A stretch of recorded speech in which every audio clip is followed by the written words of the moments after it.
The light of what has been written and what has yet to be touched sinks between the pages. The written word has already left someone's hand, but awaits the gaze of the untouched. The remains of knowledge weave a silent voice. There is no guarantee that what has been written down is correct, and yet correctness can be inherited, or it can be altered by being read. To read a repeated interpretation is to reconnect the light, to trace the reverberations, to pick up the reverberations that are almost lost. The correctness that is supposed to reside there cannot be exactly the same as the moment it was inscribed. Then it is not a record of correctness, but a layer of possibilities for correctness. Some read it as wisdom, others as a curse. Some receive it as a will, and others reject it as a fetter. Meanings become countless particles, waves, and interferences, and yet they emerge as decree names. The name is a buoy of memory, and at the same time a sign to be dismantled. If a positive legacy is to be truly right, it must be allowed to change. Each time it is touched, each time it is read, it is questioned again. Its correctness is reworked, and the name takes on a decree-like resonance. This legacy waits quietly. As long as we can believe that it is not silence but the margins of a narrative.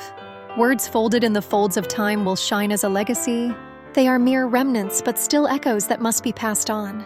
They are the sound that connects the coordinates of history, the signal that resonates beyond the threshold of memory, and the will that must be rewritten for the future.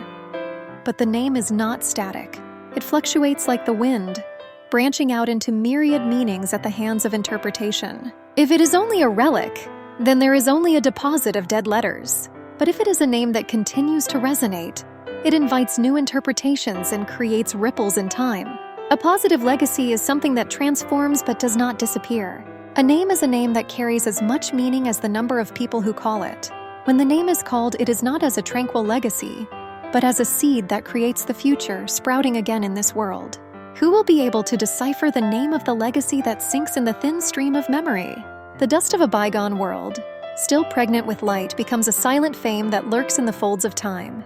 Yet the legacy of righteousness breathes. It has no name, but it slips through the mesh of reason and leaves a quiet tremor in the heart of knowledge. It sojourns in the pages of books, dissolves in the succession of ideas, and regenerates in a serene reverberation. It is never a fixed monument, but a wave that echoes, questions, and shakes. The legacy, refined by time, changes its form depending on the reader, loses its name but still transcends its name. It is like a soundless voice hidden in the folds of history. Those with names are destined to be recalled. A name to be honored is a touchstone to be tested in memory. It is the decipherment of time left behind, and letters are the indicators of the departed. The written thought is not merely to adorn the greatness of the past. Rather, it is truly perfected by future readers. A legend is not static, but is generated each time it is read and washed by waves of reinterpretation. The seeds of hope, the product of good intentions or unintentionally sown, become right only when those bequeathed to them find their value. Righteousness is not immutable, but a bridge between the past and the future. An act has meaning when someone reads it, when it is fed into the furnace of contemplation. Perhaps it should not be an echoing fame, but a quietly seeping aftertaste. We do not fear that the name will echo, nor do we lament that the name will be buried.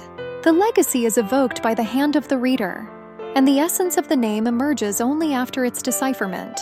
The letters that blur in the chasm of time, the positive legacy left behind, pulsate quietly but surely in the depths of the minute ripples of history. What has a name decays, and what does not have a name flows away.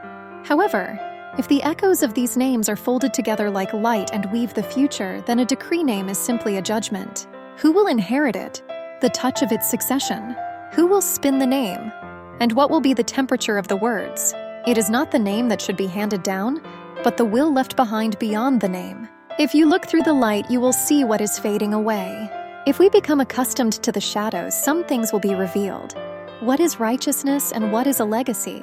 The eye of the one who deciphers it determines its form. A single echo is trickled far away and down countless throats, never snatched by anyone's hand, never distorted by anyone's will, like light carrying a shadow, bequeathing a name under its own name.